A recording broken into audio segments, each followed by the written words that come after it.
Hello नमस्ते everyone, welcome back in my YouTube channel noble chemistry classes. यहाँ आज हम एक नए वीडियो के साथ इस यूनिट के एक नए टॉपिक के साथ the name of topic today is introduction to colloids. अब सबसे पहले हमारे पास क्वेश्चंस दिमाग में आता है कि कोलाइडल सॉल्यूशन होता क्या है। तो कोलाइडल्स के बारे में जानने से पहले हम सॉल्यूशंस के बारे में पढ़ेंगे कि सॉल्यूशन होता क्या है। हमने 9th में 10th में 11th में सॉल्यूशंस के बारे में पढ़ा, इवन यहाँ तक कि हमने +2 के फर्स्ट यूनिट के अंदर भी क्या है सॉल्यूशन यूनिट पढ़ी है। तो हमने पढ़ा है कि सॉल्यूशन होता क्या है। सॉल्यूशन किससे मिलकर बना हुआ है? when solute mix in solvent then it form a solution। जब सॉल्यूट को सॉल्वेंट के अंदर डालते हैं तो वो क्या करता है, एक सॉल्यूशन फॉर्म करता है। तो जो सॉल्यूट और सॉल्वेंट है इनके बेस के ऊपर हमारे पास क्या है, 3 टाइप्स के सॉल्यूशन है। अब वो कौन कौन से सॉल्यूशन है इन्हें 1 बाय 1 पढ़ते हैं। देखिए सबसे पहले इन्हें एग्जांपल के थ्रू समझते हैं कि मान लीजिए ये हमारे पास एक बीकर है, ठीक है, और इस बीकर के अंदर हमने क्या डाल रखा है, पानी डाल रखा है। और इसमें अगर हमने 1 स्पून क्या डाल दी, नमक डाल दी, यानी कि this solution is salt solution, water plus salt. एक सॉल्यूशन लिया हमने कि हमने एक बीकर लिया और उस बीकर के अंदर वाटर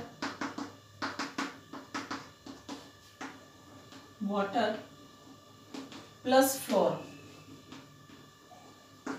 फ्लोर मीन्स आटा, यानी कि पानी के अंदर हमने क्या डिसॉल्व किया है, आटा डिसॉल्व किया है। और एक और बीकर लेते हैं हम, इस बीकर के अंदर हमने लिया, यहाँ पे हमारे पास क्या है, वाटर, ठीक है, और इसमें हमने सॉल्यूशन लिया है वाटर प्लस सैंड। अब यहाँ आपके पास 3 टाइप्स के सॉल्यूशन है। ये एक तो है वाटर प्लस में साल्ट, यानी कि अगर हम वाटर के अंदर 1 स्पून साल्ट डालते हैं, उसको डिसॉल्व करते हैं, तो वो साल्ट इस वाटर के अंदर क्या हो जाता है, कंप्लीटली डिसॉल्व हो जाता है। यानी कि आप उसको देखकर बिना टेस्ट किए हुए बता नहीं सकते कि ये शुगर सॉल्यूशन है या फिर साल्ट सॉल्यूशन है। तो अगर जिस सॉल्यूशंस में क्लियर दिखाई दे मीन्स ये किस टाइप का सॉल्यूशन हो गया, एक तरह से अगर हम बात करें कि जिसमें जो भी सॉल्यूट है वो कंप्लीटली डिसॉल्व हो जाए।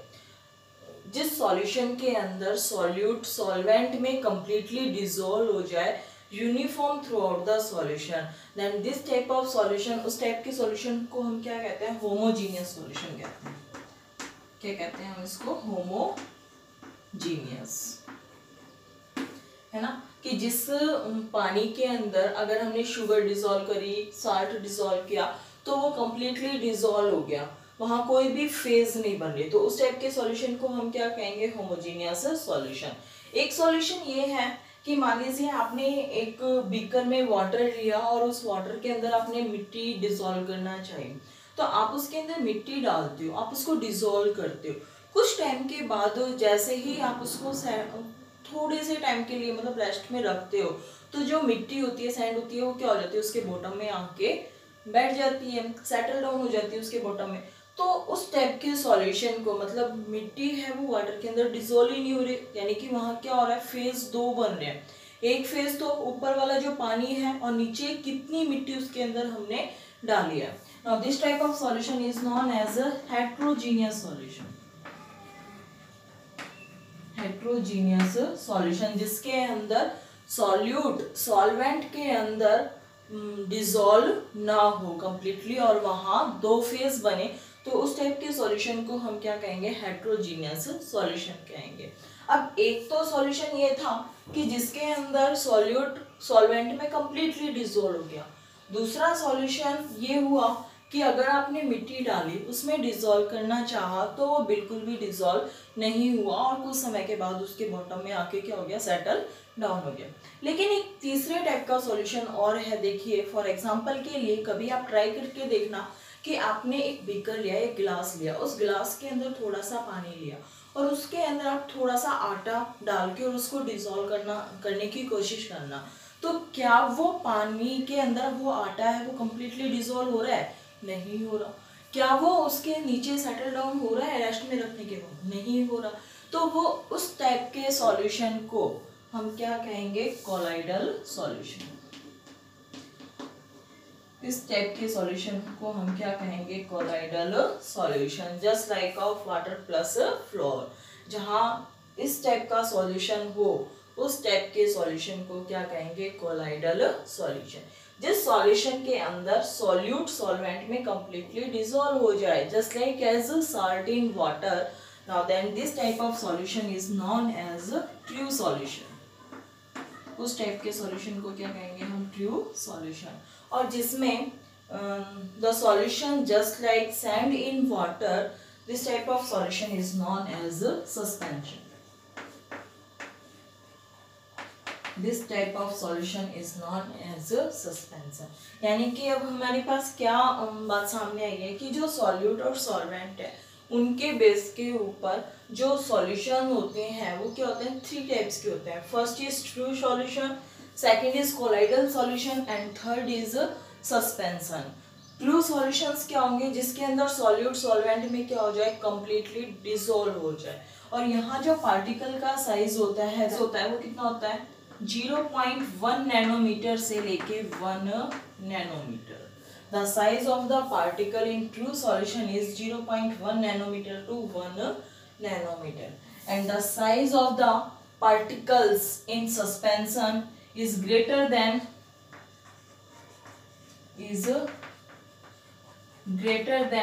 1000 nanometer, and the size of the particles in colloidal solution is intermediate of true solution and suspension solution. It means जो particles का size होता है वो 1 नैनोमीटर से और कितना होता है? 1000 नैनोमीटर्स के बीच में होता है। किसका? colloidal solution के particles का size। अब यहाँ जो बात आती है वो कि ये नैनोमीटर क्या होता है? तो nanometre, 1 nanometre is equal to 10 की पावर -9 मीटर। जो नैनोमीटर है वो क्या है? 10 की पावर -9 मीटर के इक्वल होता है। और यहाँ ट्रू सॉल्यूशंस में जो याद रखने वाली बात है कि क्या है इसका? जिस सॉल्यूशंस का में पार्टिकल्स का साइज 0.1 नैनोमीटर से 1 नैनोमीटर के बीच में होता है, और जो एक होमोजीनियस सॉल्यूशन होता है उस टाइप के सॉल्यूशन को हम क्या कहेंगे? ट्रू सॉल्यूशंस कहेंगे। दूसरा हमने पढ़ा कोलाइडल सॉल्यूशन, जहां colloidal solution is a heterogeneous solution. Colloidal solution is a heterogeneous solution in which the size of the particle is intermediate of true solution and suspension solution. Means the size of particle is here 1 nanometer to 1000 nanometer, and in suspension is a heterogeneous solution where the size of the particle is greater than 1000 nanometer. ये हमारे पास क्या है? True solution, colloidal solution and suspension solution. अब हम इन तीनों के बारे में 1 बाय 1 पढ़ेंगे, लेकिन इस यूनिट में जो हमें पढ़ना है, जिसके बारे में पढ़ना है मोस्टली, वो है कोलाइडल सॉल्यूशन। लेकिन डिफरेंस इन तीनों के बीच में पता होना जरूरी है।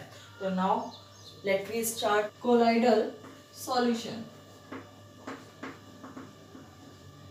कोलाइडल सॉल्यूशन कहिए या फिर dispersion.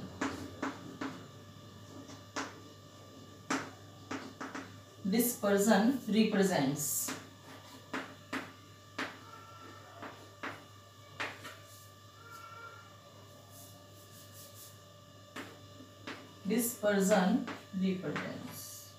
now colloidal solution a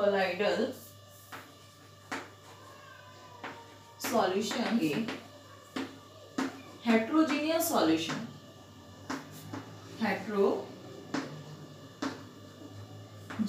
solution in which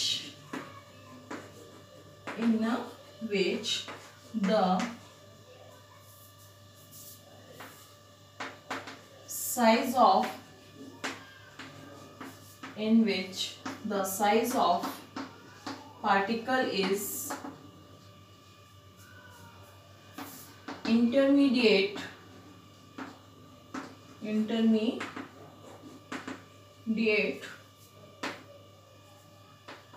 of true solution, intermediate of true solution and suspension.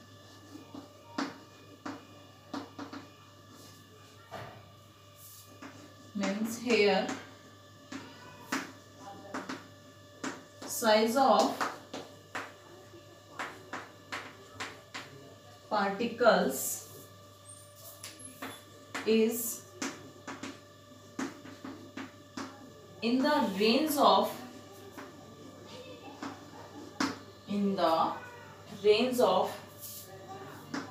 1 nanometer to 1000 nanometre.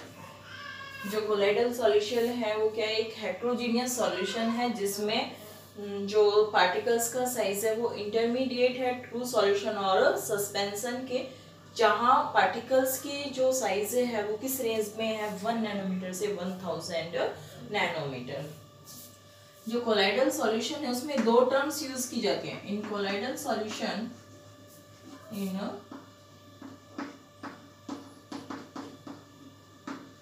There are two terms involved. There are two terms involved. First is dispersion phase.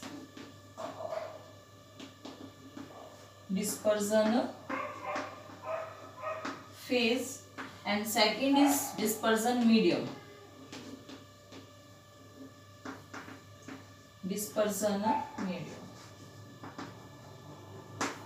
देखिए अभी for example के लिए, जैसे अभी हमने colloidal solution का example लिया था कि ये हमारे पास क्या एक बीकर है और इस बीकर के अंदर हमने क्या डाला है, water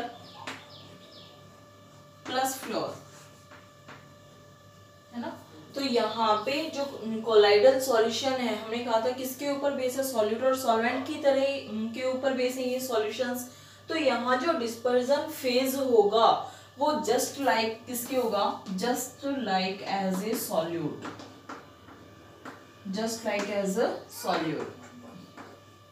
and dispersion medium just like as a solvent, for example के लिए जैसे वाटर प्लस फ्लोर डाला था, यानी कि वाटर की क्वांटिटी क्या थी सॉल्यूशन में ज्यादा थी, तो सॉल्यूट और सॉल्वेंट में सॉल्यूट क्या which is in less quantity and solvent which is higher quantity in solution. Now from here water is in higher quantity, है ना, जो वाटर की कंसंट्रेशन है वो क्या ज्यादा है, तो जिसकी कंसंट्रेशन ज्यादा होगी that is called dispersion medium. और फ्लोर हमने थोड़ा सा डाला था, उसमें 1 चम्मच डालो 2 चम्मच डालो, तो वाटर के कंपैरिजन में इसकी क्वांटिटी क्या है, कम है, कंसंट्रेशन कम है, तो that is like just as a solute. जो फ्लोर होगा हमारा वो just like as a solute होगा और जो वाटर होगा just like as a solvent होगा। तो जो सॉल्यूट की तरह बिहेव करेगा उसे हम कहेंगे डिस्पर्जन फेज, और जो सॉल्वेंट की तरह लाइक करेगा that is known as dispersion medium. Now the next topic is difference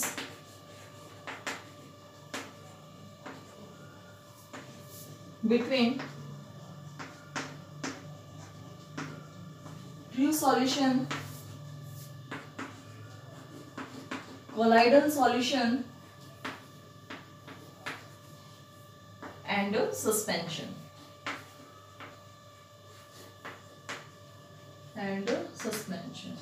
Now the first of all we write true solution. Make a table. Now in first there is a true solution. Now colloidal solution.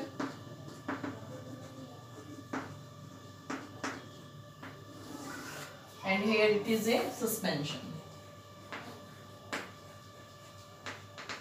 सारे difference अपने आप पे समझ में आ जाएंगे, सिर्फ आपने वो 3 डायग्राम देखे हैं शुरू में जो अभी हमने किए थे कोलाइडल, ट्रू और सस्पेंशन के लिए, सिर्फ उन्हें अपने दिमाग में रखिए। देखिए फर्स्ट ऑफ ऑल हमने कहा था कि जो ट्रू सॉल्यूशन है वो कैसा सॉल्यूशन है, होमोजीनियस सॉल्यूशन है। कैसा सॉल्यूशन है? एक होमोजीनियस। याद रखिए इसमें होमोजीनियस के लिए सिर्फ कि ट्रू सॉल्यूशन के लिए हमें जो एग्जांपल याद रखना है that is salt in water. Salt in water हमेशा याद रखना है ट्रू सॉल्यूशन के लिए, सारे डिफरेंस अपने आप को हो जाएंगे। कोलाइडल सॉल्यूशन हमने कहा था कैसा सॉल्यूशन है? एक heterogeneous solution. heterogeneous solution, fluorine water. And now the next suspension, salt in water is also a heterogeneous solution. याद करने वाली कोई बात ही नहीं थी, है ना।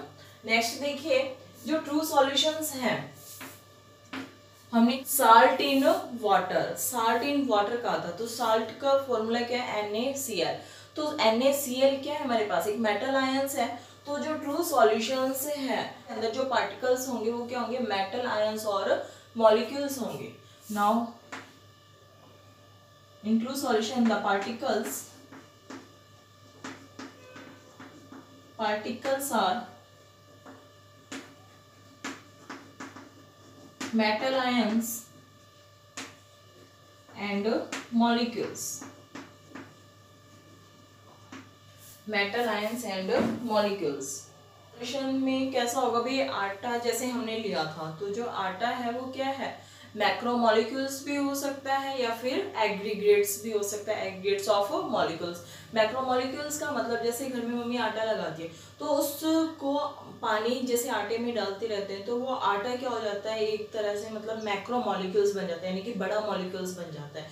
तो that is it may be macromolecules और एग्रीगेट्स ऑफ मॉलिक्यूल्स, यानी कि उसको जब हम एग्रीगेट करते हैं। Particles are may be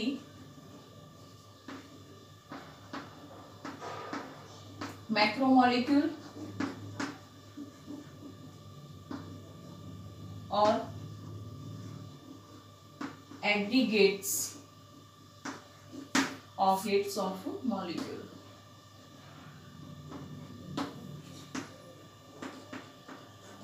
Particles are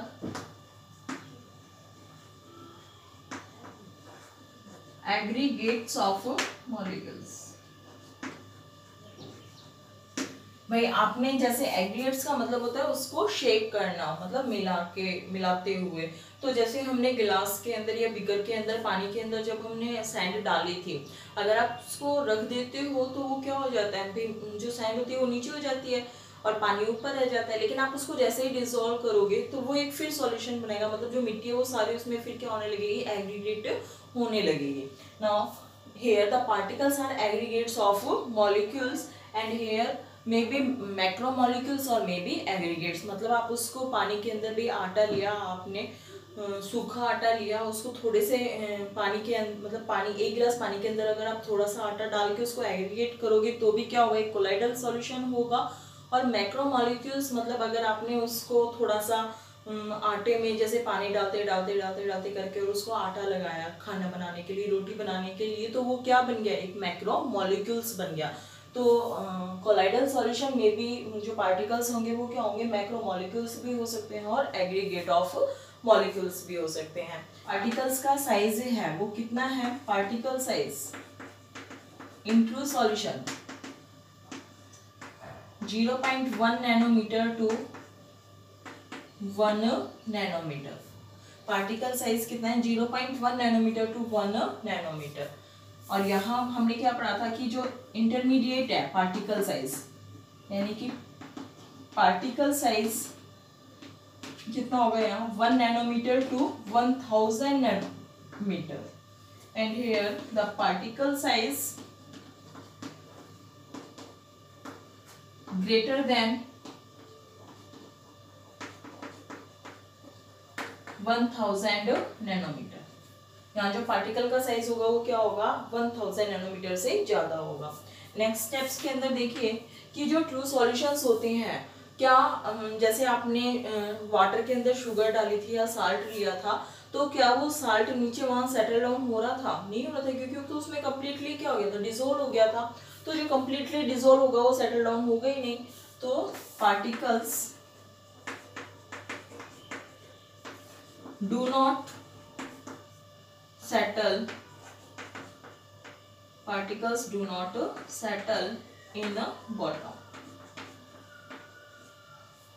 लेकिन कोलाइडल सॉल्यूशन में बताइए कि आपने जैसे पानी लिया, उसमें आपने फ्लोर डाला, मिक्स किया, आप उसको रख रहे हो, तो क्या वहाँ पार्टिकल्स सेटल डाउन हो रहे हैं? नहीं हो रहे।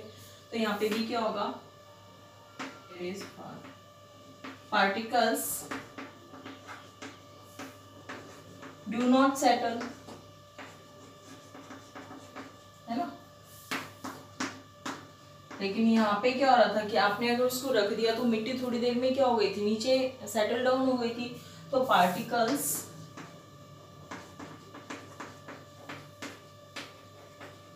May be settle down in bottom. जो पार्टिकल्स हैं वो क्या हो सकते हैं, सेटल डाउन हो सकते हैं कहाँ पे, बॉटम के अंदर। They are readily pass through parchment membrane। parchment membrane क्या होती है, एक सेमी परमेबल मेम्ब्रेन होती है। तो इसमें पार्टिकल्स का साइज क्या होता है, बहुत छोटा होता है। तो वो उस parchment मेम्ब्रेन में से क्या हो जाते हैं, इजिली पास हो जाते हैं। ये पास तो होते हैं लेकिन बहुत ही धीरे धीरे। Now particles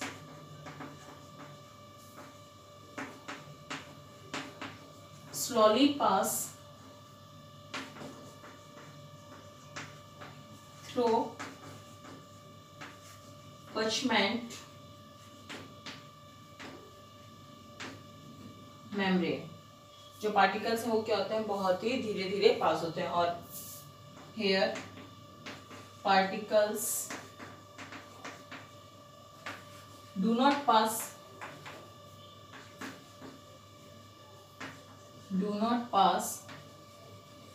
through parchment membrane। जो पार्टिकल्स है वो parchment membrane में से पास नहीं होते, क्योंकि यहाँ जो पार्टिकल्स का साइज है वो कितना है, 1000 नैनोमीटर से भी बड़ा है। तो यहाँ जो पार्टिकल्स होंगे वो parchment membrane से पास नहीं होंगे। Now these are the some difference between true solution, colloidal solution and suspension solution. First of all, true solution is a homogeneous solution, colloidal solution is a heterogeneous solution, and suspension is also a heterogeneous solutions. In true solution, the particles may be metals, ions, or molecules, and in colloidal solution, the particles are maybe macromolecules and aggregates of molecules, and in suspension solution, the particles are aggregates of molecules. Now in third, the particle size is 0.1 nanometer to 1 nanometer, and the size of the particles in colloidal solution is intermediate of true solution and suspension solution, which is in range 1 nanometer to 1000 nanometer. And in suspension solution, the size of the particle is greater than 1000 nanometers. And in true solutions, the particles do not settle down in the bottom because they are completely mixed. And in colloidal solutions, the particles also do not settle in the bottom. But in suspension, the particles settle down in a bottom. And next is they are readily pass through parchment membrane। कि जो particles का size होगा तो parchment membrane में से easily pass हो जाते हैं। Colloidal solution, they are pass through parchment membrane but slowly.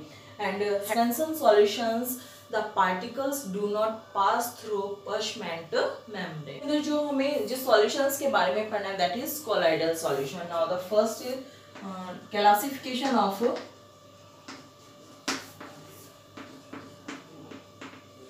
colloidal solution. Classification of colloidal solution. Right? Classification of colloidal solution.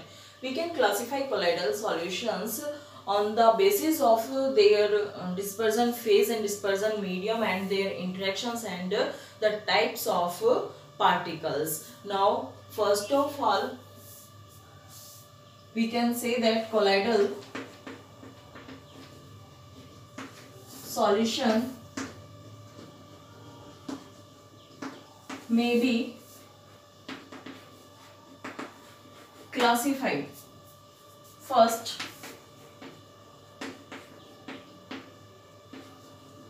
on the basis of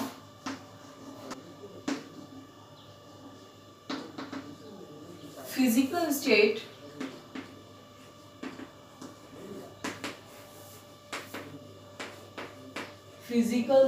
of dispersed phase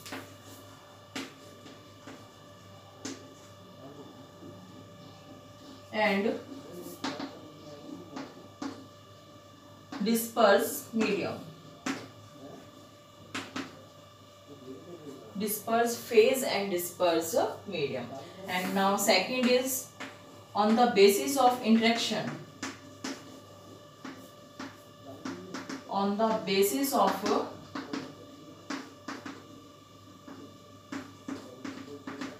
interaction between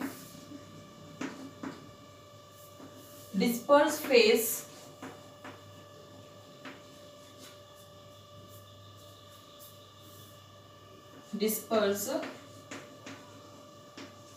and dispersed medium.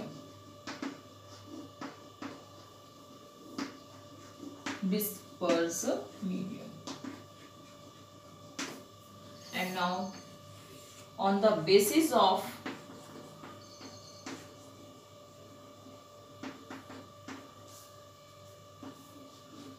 types of molecules,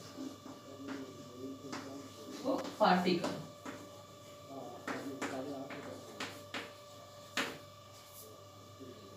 Now first of all in this video we will discuss about on the basis of physical state of dispersion phase and dispersion medium की जो colloidal solution है हम उसको classify कर सकते हैं three type से. First on the basis of physical state of dispersion phase and dispersion medium. जो डिस्पर्जन फेज और डिस्पर्जन मीडियम है उनकी फिजिकल स्टेट के ऊपर. नाउ सेकंड कि डिस्पर्स फेज और डिस्पर्स मीडियम के बीच में कैसा इंटरेक्शन है. And third on the basis of the types of particles की जो पार्टिकल्स है वो कैसा है, मल्टी मॉलिक्यूलर है, मैक्रोमोलिक्यूल्स है या फिर एसोसिएटेड है. तो ये हम first second and third in next video में डिस्कस करेंगे. Now today we will discuss about on the classification of colloidal solution on the basis of physical state of dispersion phase and dispersion medium. Now let me start on the basis of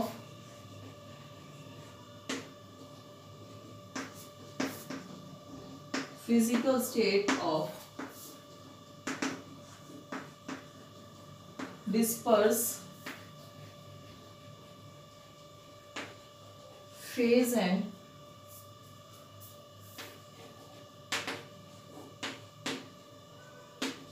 disperse medium. On the basis of physical state of dispersed phase and dispersion medium, we can classify colloidal solution in 8 types. जो हम colloidal solution है उसको क्या कर सकते हैं 8 types में classify. There are 8 types of colloidal solution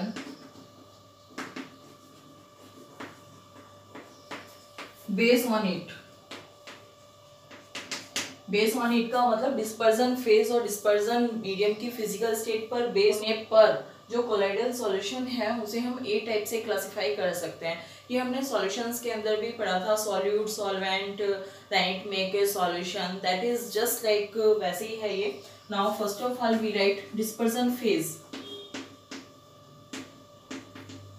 dispersion phase. Dispersion medium. Dispersion medium. Name of colloidal solution. Name of colloidal solution, and here is example. Now first of all there are 8 types of colloidal solution. हमने solutions के अंदर 8 types के solution पढ़े थे।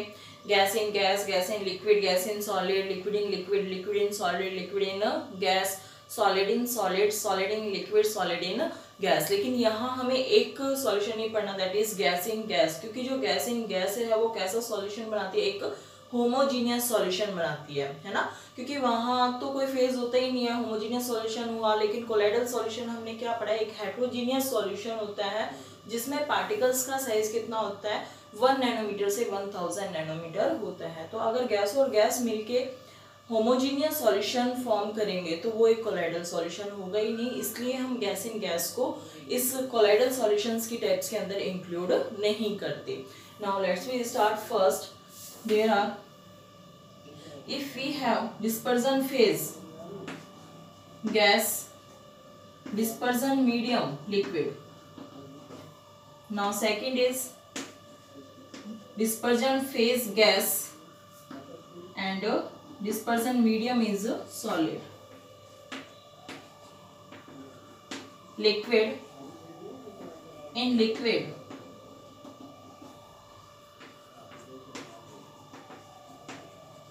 liquid in solid, liquid in gas, solid in solid,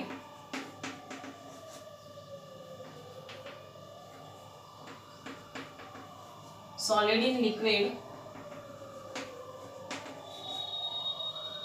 and next is solid in gas। ये है हमारे पास एक टाइप से कि जब हमारे पास डिस्पर्जन फेज में क्या होगा, गैस होगा, यानी कि जो गैस है वो एज ए सॉल्यूट होगी और लिक्विड क्या होगा, एज ए सॉल्वेंट होगा। तो उस कोलाइडल सॉल्यूशन का नेम क्या होगा और क्या उसके एग्जांपल होंगे। अगर हमारे पास, हम इन्हें 1 बाय 1 करेंगे। जो इसमें याद करने वाली बातें हैं, एक तो इम्पोर्टेंट कि वो नेम ऑफ कोलाइडल सॉल्यूशन याद होना चाहिए कि अगर गैस को लिक्विड के अंदर, यानी कि gas as a dispersion phase है और liquid as a dispersion medium है, तो उस कोलाइडल सॉल्यूशन का नाम क्या होगा और क्या इसके एग्जांपल है। क्योंकि यही जो क्वेश्चंस आते हैं 1 मार्क्स के क्वेश्चंस, अगर आप सीबीएसई में बोर्ड्स के एग्जाम में, नीट और जेई के लिए अगर आप देखेंगे, पीछे क्वेश्चंस उठा के देखेंगे तो क्वेश्चन यहीं से आते हैं। इसी के ऊपर बेस होते हैं कि या तो आपसे कोलाइडल सॉल्यूशन का नाम पूछ लेता है या फिर आपके पास कोई एग्जांपल देके कि ये किस टाइप का सॉल्यूशन है। We will proceed. First is gas in liquid. Now the name of this colloidal solution is foam. इस कोलाइडल सॉल्यूशन का नेम क्या होगा, फोम होगा। अब एग्जांपल सोचने के लिए सोचो कि जो लिक्विड है वो डिस्पर्जन मीडियम है और गैस है वो क्या है, डिस्पर्जन फेज है, यानी कि लिक्विड के अंदर थोड़ी सी गैस। तो आप कोल्ड ड्रिंक वगैरह पीते हैं, सोडा वाटर पीते हैं, तो उस कोल्ड ड्रिंक्स में क्या होती है कि लिक्विड ज़्यादा होता है। उसको जब हम ढक्कन ओपन करते हैं तो उसमें से कौन सी गैस इवॉल्व होती है, कार्बन डाइऑक्साइड गैस होती है जो की आवाज़ आती है। तो that is the example of gas in liquid and name of the colloidal solution is foam and example is cold drink.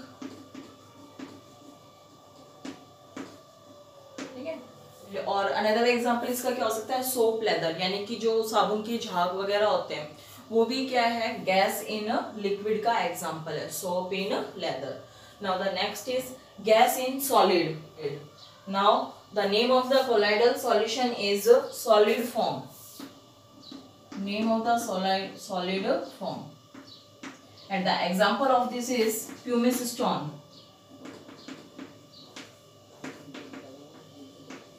pumice stone ये एक टाइप का स्टोन होता है जो एग्जांपल है किसका, गैस इन सॉलिड का। Now the next is liquid in liquid. Name of colloidal solution is emulsion. इस सॉल्यूशन को क्या कहते हैं हम, इमल्शन कहते हैं। मोस्ट इंपॉर्टेंट है ये इमल्शन। और इसका एग्जांपल क्या हो जाएगा, मिल्क। क्या है example, milk. Liquid in solid, liquid in solid. Now the name of the colloidal solution is gel and example of liquid in solid कि solids के अंदर थोड़ा सा liquid, घर में सबके पास भैंस वगैरह होती है तो दही जमाते हो, तो दही के ऊपर देख लो दही कैसा होता है, किस फॉर्म में होगा, एक सॉलिड फॉर्म में होगा, लेकिन उसके ऊपर क्या होता है, थोड़ा सा पानी होता है, तो that is example of liquid in solid. या फिर आप कहिए बटर, जैसे घी निकालते हैं हम, जो लस्सी में से जो घी निकलता है, लूनी घी, तो वो भी क्या है, एक एग्जांपल है किसका, लिक्विड इन सॉलिड का। Now the curd and butter is an example of liquid in a solid. And liquid in gas, the name of the colloidal solution is aerosol. उसका नेम क्या होगा, aerosol. This is also most important. And example of this cloud या फिर fog, मतलब जो धुंध वगैरह होती है वो किसका एग्जाम्पल है, लिक्विड इन गैस का एग्जाम्पल है। Now the next is solid in solid, name of the colloidal solution is solid sol and the example of this is alloy. Alloy means alloy मिश्र धातु, when two and more metals are combined together then they form alloy. Now next is solid in liquid, name of colloidal solution is sol and the example of this, ने शुरू में example लिया था fluorine water, है ना, तो आप fluorine water भी कर सकते हो या फिर आप पेंट्स भी क्या है, एक एग्जाम्पल है किसका, सॉलिड इन लिक्विड का, सॉलिड इन लिक्विड पेंट्स या फिर स्टार्च कह लीजिए आप, starch in water, starch in water. And now next is solid in gas. Now the name of this colloidal solution is also aerosol and the example of this is smoke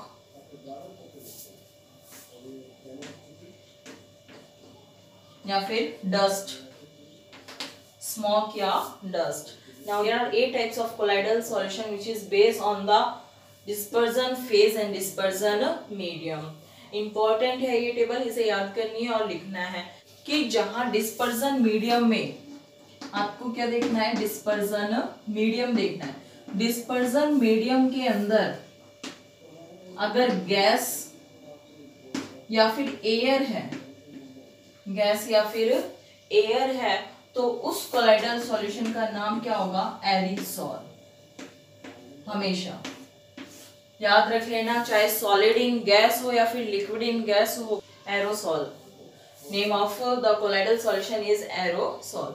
Now the next, some specific colloidal solution.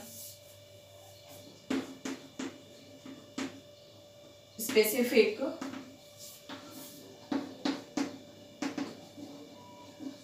colloidal solution. Dispersion medium. आपको dispersion medium देखना है and name of colloidal solution, name of colloidal solution. अगर आपको dispersion medium के अंदर water है, dispersion medium में क्या है, water. Now the name of colloidal solution is hydrosol, hydrosol. Dispersion medium में अगर आपके पास क्या है, अल्कोहल है, now the name of colloidal sol is alcosols, alcosol. अगर आपके पास डिस्पर्जन मीडियम में बेंजीन है, now benzenesol, benzosol. And last हमने बताया था कि जो गैस है, अगर गैस आपके पास डिस्पर्जन मीडियम है, the name of the solution is aerosol.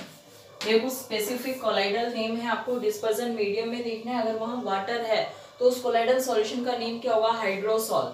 अगर अल्कोहल है तो name of the solution, colloidal solution is alcosols. अगर बेंजीन है तो that is benzosols and gas है then it is aerosols. I hope आपको आज की वीडियो पसंद आई होगी, समझ में आया होगा। अगर आपको समझ में आया है, वीडियो अच्छी लग रही है, तो कमेंट बॉक्स में कमेंट करके मुझे जरूर बताइए। अगर आप मेरे चैनल पर नए हैं तो इसे सब्सक्राइब करना ना भूलें, वीडियो को ज़्यादा से ज़्यादा शेयर कीजिए। Thanks for watching.